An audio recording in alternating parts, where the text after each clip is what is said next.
Selamat menunaikan ibadah sholat maghrib, saudara, bagi Anda yang menjalankan untuk wilayah DKI Jakarta dan sekitar. Kita lanjutkan ke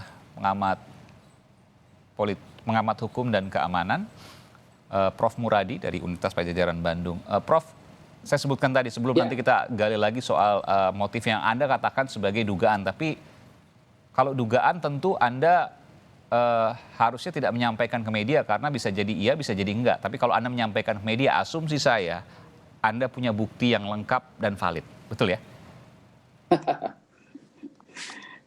Mas Aiman ini, ya intinya beginilah, indikasinya terlihat, kemudian polanya juga terlihat. Saya cuma bilang berulang kali untuk mengajak teman-teman itu untuk sudah berhenti, fokus saja pada proses pengadilan, fokus pada menjaga pelembagaan Polri. Mengajak teman-teman siapa nih maksudnya? Ngajak teman-teman siapa? Ya teman-teman yang kan begini loh Mas Aiman, yang tadi disebutkan itu kan elit ya, yang sebagian besar kecil ya, yang dia kan banyak ya, ada beberapa yang kemudian menjadi lingkaran kedua atau lingkaran ketiga. Beberapa kan mereka sudah melapor ke Polri, Kapolri melapor ke Irwasum bahwa mereka tidak terlibat. Tapi beberapa kemudian masih ada yang seperti itu. Jadi di jajaran mereka yang Anda sebutkan tadi, elit-elitnya tuh, bahwa katakanlah pamen-pamennya begitu ya, itu melapor langsung ke Kapolri bahwa saya tidak terlibat loh Pak Sigit. Ada yang lihat Pak Sigit, ada lihat Pak Agung juga ada, karena Irwasum ya. Kayak misalnya beberapa nama yang disebut dalam ada yang nama-nama yang disebut misalnya dalam bagan Kaisar 303. Itu kan juga mereka sudah melaporkan mereka nggak terlibat, dan beberapa sudah clear sebenarnya. Nah, artinya sebenarnya kenapa ini ditegaskan supaya kemudian FS itu tidak punya ruang lagi untuk kemudian melakukan tanda kutip ya manuver-manuver yang mengarah pada perlawanan tadi. Poin itu sebenarnya yang kenapa saya ingin sampaikan. Karena apa? Karena berikut setelah Prof. Muradi, setelah bandingnya ditolak. Tadi sempat terputus. Boleh diulangi, Prof. Muradi? Ya, jadi kalau saya bayangkan, saya berharap misalnya FS ini kemudian legowo gitu, fokus pada peradilan yang akan dia jalani dalam waktu dekat ini begitu. Jadi saya mau konfirmasi nih, sebelum kita akhiri dialog kita semua nanti soal yang Purnaweran tadi, saya ingin konfirmasi dulu. Jadi sampai detik ini FS dan kakak asuhnya masih membangun sebuah kerjasama untuk meringankan hukuman FS. Ya, tahapan yang terakhir kan ada 4 tahapan nih Mas Aiman ya. Pertama mereka sempat ramai kan soal penersangkaan AFS ya, akhirnya gagal. Kapolri tetap kemudian Kapolri dengan tim sus tetap menersangkan yang bersangkutan. Betul. Yang kedua, tahap yang kedua itu adalah sidang komisi. Mereka juga keras, tapi kemudian Pak Agung dan kawan-kawan menolak juga, akhirnya kemudian PTTH. Yang ketiga adalah yang soal banding. Kan harapannya banding ini akan ada proses diskusi dan sebagainya, akhirnya kemudian gagal diterima, tapi kemudian ditolak. Betul. Nah sekarang tahapan yang terakhir ini yang peradilan. Saya juga agak khawatir kalau ini tidak kemudian dikawal betul. Jadi kakak asuh ini berperan di 4 proses tadi. Peradilan. Yang pertama dari penetapan tersangka Sambo, mereka sudah bermain. Itu saya harus katakan nih, mereka sudah bermain, betul ya? Saya melihatnya dan merasakan, saya merasakan seperti itu. Jadi potensi polanya kelihatan, dan sekarang misalnya di yang terakhir ini kan saya ingat, saya berkali-kali kenapa disampaikan hari ini dan sebelumnya, kenapa? Karena peradilan umum ini yang akan kemudian punya celah banyak ruang. Ada nama jaksa, ada kemudian Betul.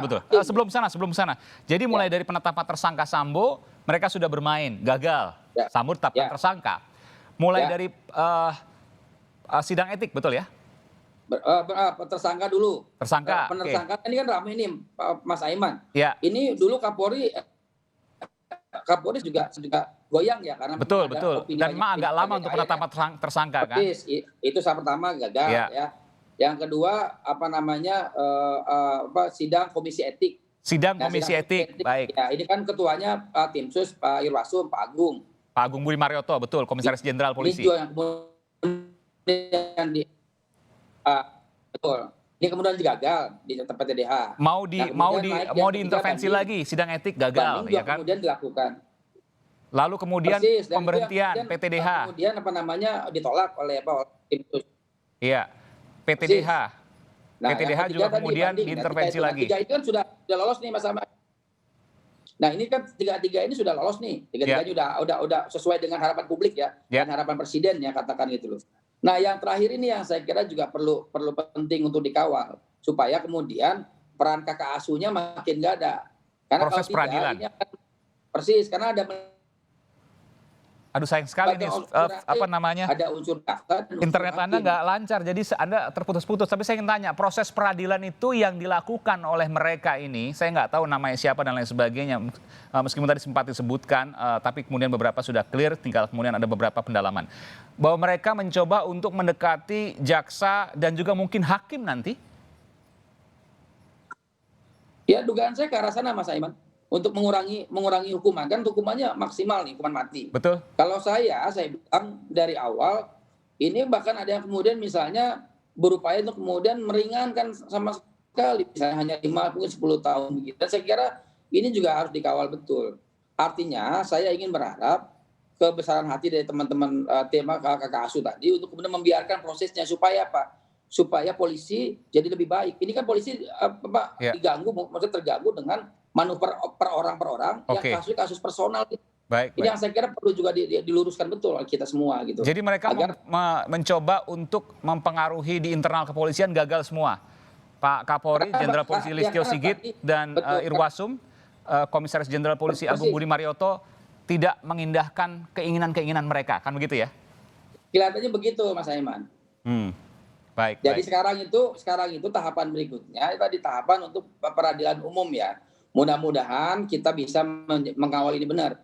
Karena kalau tidak, yang tadi saya bilang, yang rusak organisasi, yang kemudian juga opini jelek oleh publik. Saya kira tugas kita bersama ya, opini publik baik, kemudian presiden juga sesuai dengan arahan presiden. Yang ketiga yang paling penting, menjaga agar organisasinya tetap utuh. Karena apa? Karena ini problemnya problem personal yang sama sekali tidak ada hubungan sama sekali dengan pelembagaan Polri.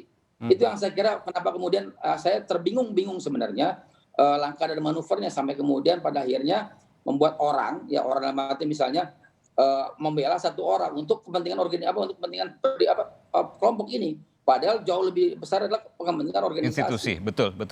Terakhir, gitu, Pak. Tadi pertanyaannya belum terjawab. Apakah kakak asuh yang sudah purnawirawan Jenderal Bintang 4? Mas Aiman bisa menjawab sendirilah kira-kira.